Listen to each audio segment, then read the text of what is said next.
it was funny because a few weeks ago, I've been thinking this on my mind as I revisit Slay the Spire, play it here and there. I've been thinking, man, what if there was Slay the Spire 2? Would that be good? To put an end to evil, we need to know what lies beneath Oresa.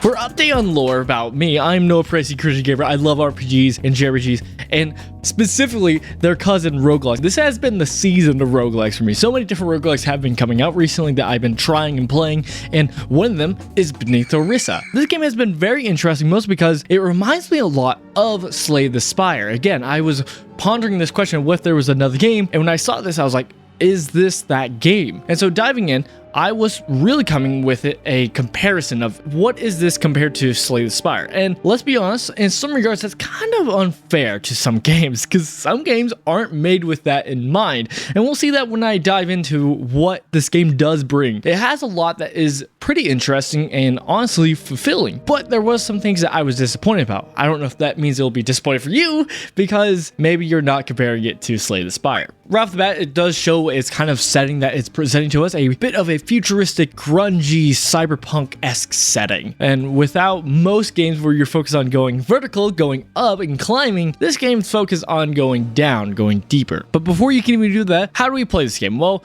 this game doesn't really give you a tutorial. It just right off the bat let you just play, and when you dive in, you have a selection of expeditions. A little bit interesting of what I thought was, oh, is this the different types of campaigns that you could do? It turns out it's more like the different modifiers of you want to take going into the mission. So after finding which one you're actually fine with doing as a kind of the modifier for the mission, you choose that, and then next your choice is to choose a character. I love when roguelikes give you several different character choices, especially if there's character choices that aren't cosmetic and really do vary what the game has to offer. It makes the variety of each run, well, a variety. And with this game, not only do they have 3 different archetypes, they have an archetype for more of the corrupt, kind of that risk-reward gameplay style. They have the counter attack, which is more of the, hey, they smite and they look like the paladins, but they're focused on a certain gameplay style that's on countering. And then third, they have somebody who is the gunslinger. 3 varied archetypes. Not only do they have these varied archetypes, but they have several characters down below. As you can see already on screen, you have to unlock these characters, which is totally fine. I like that as a progression. I'm fine with meta progression, a roguelite in this case, than a roguelike. Even though they have the archetypes, after unlocking more characters, I'm able to see the variedness that each character does bring, which is actually, again, I love a lot. It allows for many different builds, which again keeps the game fresh and allows me to, oh, I can come back to this game and try a different build that I'm not used to doing. But to add on to the variable and the variety of this game, after you choose your character, you had to pick your companion. This was probably one of the most unique parts of this game, and something they touted as a way to add variety to the game is mix and choose which companion do you want to choose. You really, after a while, get the feel of which variety, which build do you want to go for. Do you want to go for Dalter as your companion? Somebody who helps for that risk reward of fighting more elites and doing those more challenging boss fights? Or do you want to pick someone else who's more better for supports, who adds more extra cards? So after we made our choices of which companion and which character we want to go, we go into our run. Again, nothing here has happened where it has explained anything to us. There's nothing that has been too in deep of a story, which is fine. A lot of roguelikes don't be so story focused, but it's interesting to not see a lot of tutorials. A lot of roguelikes, and most games in general, like to have a little section that's a tutorial. In this game, it just sends you off to a run, which I do respect in some regards. But jumping in, as you get in your run, you see a interesting track at the bottom. Now, this made me instantly think, again, like Slay the Spire with its kind of map system that has spread wildfire across every roguelike. Almost every roguelike has a Slay the Spire map. But one thing I was instantly disappointed with is, as you see this is not the same kind of map as Slay the Spire. Slay the Spire's map is all about making choices and where do you want to go for your journey to the boss. While this map, as you see down below, there's only one part that actually is a difference maker on the map, and that has to be with elite boss fights and just regular enemy fights. Those are the only spots in the map that actually shows any differences. So the map's more there as a way to look ahead of what's coming up, what can I prepare with my choices. But before I could be too discouraged about the lack of choices in the map system, and we were into our first fight. And with this, I was shown a choice that I wasn't expecting. Before every fight, you get a choice of how do you want to do this fight. They call it the strategy. And the only difference really is a variable. So there'll be some kind of bonus to the fight or some kind of debuff to the fight, some kind of cons to pros. In a lot of ways, while I don't love that I don't have my choices with the maps, I really do like having my choices with the maps of where I want to go on my run. This still helped with adding some kind of choice in the run. Having a choice in the run feels more control and more it's on you and how much risk and reward do you want to take on. And these choices before the fights, and as we see later on with other things, actually helped compensate for the lack on the maps. When we get into a fight, what you'll see if you're used to a deck builder is a lot of the usual, mechanics. What normally happens in a deck builder roguelike, if you haven't played much, is you have your normal resource of your mana or energy that's kind of in the right here in the symbol, where it's like, oh, you have this normal amount you'll get every round, and sometimes you can get more than that, and sometimes that varies, but that is the cost you have to play your cards that you have in your hand that you drawn. And once you do that, they go into your discard, and once you're done with your cards in your discard, it goes back into your deck, and certain different cards impact different things. They're like little key wording that impacts different areas. You have your health, which is normal. That's how you actually lose the run, which is, pretty normal to most video games.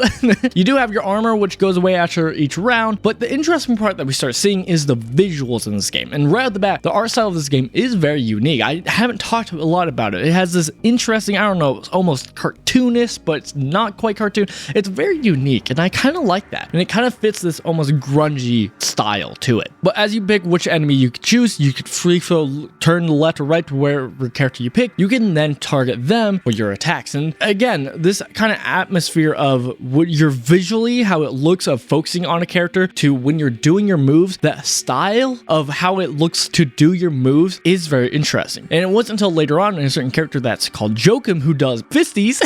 I don't know why this punches. I don't know, fisties. Yeah, as do those with how this combat is made and how this game flows with playing your moves. It made me kind of almost want to see what a speed run would look in this game, because if you just click moves, you know what you're wanting to do and you do on an enemy. The character doesn't do one move, stops, and then you have to do your next one and then stop. No, you could kind of go in and free flow with the character, and I kind of like that. It kind of alleviates some people's problems with turn-based, where it feels kind of lame that it's like, oh, you just go and then you go and then you go. That kind of like slow paceness, this game kind of gives a little compensation for that. And as we see with later fights, there's actually another mechanic here that's pretty unique to this game. It's not that groundbreaking, but it's a fun one that I've grown to enjoy, and that is a near and far mechanic. See, there's two zones in combat. There's the near and far. So wherever from you are, you're near, and then whoever the enemies, they could be either near you or they could be far away. And it's just these two different zones. And the difference is with melee moves, you could possibly move from zone to zone. And there's certain kind of like combat scenarios where you're versus somebody who's doing stronger if they're far away, and just different moves do better if you're near or far. This small little differences kind of changes the battlefield and does give some space in this area. And after a combat scenario, once you won,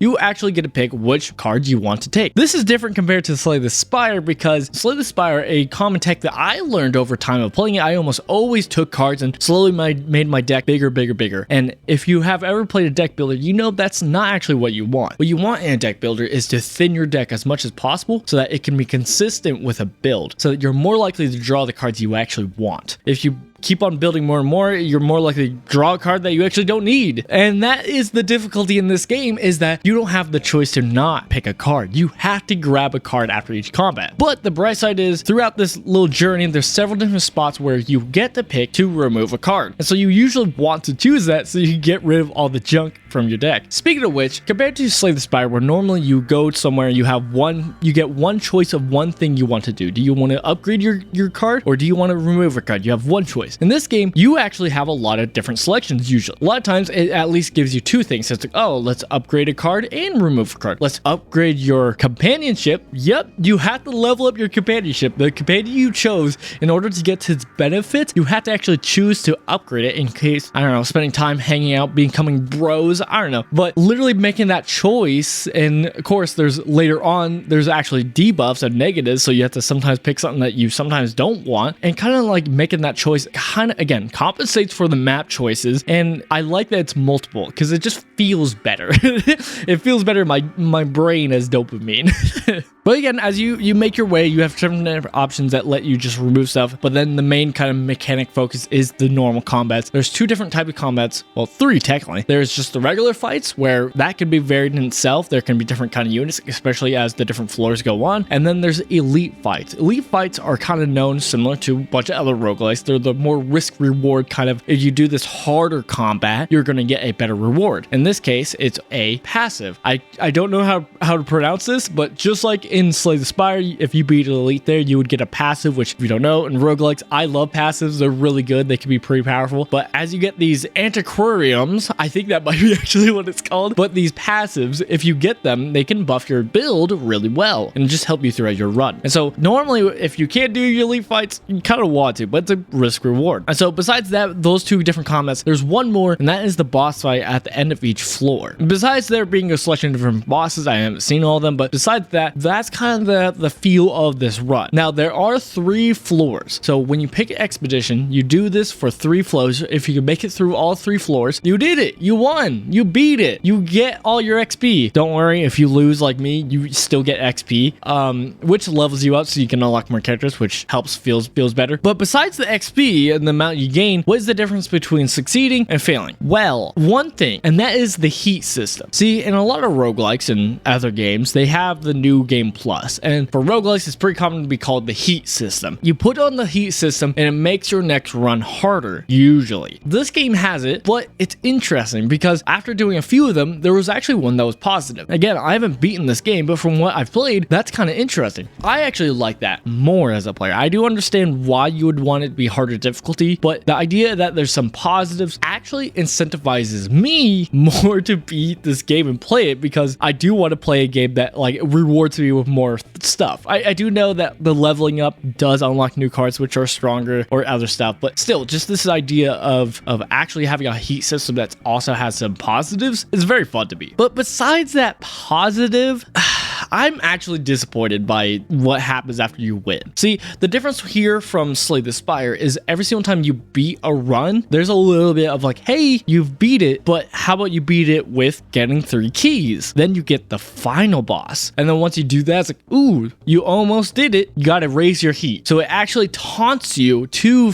do the heat system to beat the final boss. It hints to another thing. Well, this game, it doesn't. It's just, oh, you end, you did it. And that's the same no matter what expedition you choose at the very beginning. I would have liked it. There would have been some connection from the ending to the expedition you chose. Something kind of, even if it's a small story thing of like, oh, maybe even a visual of, hey, you did this thing, you completed it. Like literally one of them is like delivering packages. So you're stuck with some cards in your deck that you can't remove. So it kind of like fills up junk in your deck. But that's kind of one of the expeditions you pick. I kind of wish if it had at the end, you actually delivered those packages. I think that would have been fun. Again, I haven't beaten the game too much. I've beaten it a few times. I've unlocked 3 heats, and I've played this game a good amount to unlock all the characters and almost all the commands. I think maybe all the commands. I'm enjoying the game, but with the repetitiveness of the story end and how lackluster it is almost, it really does feel like the game's relying on you to enjoy the gameplay to incentivize you to play more. Like, I understand that's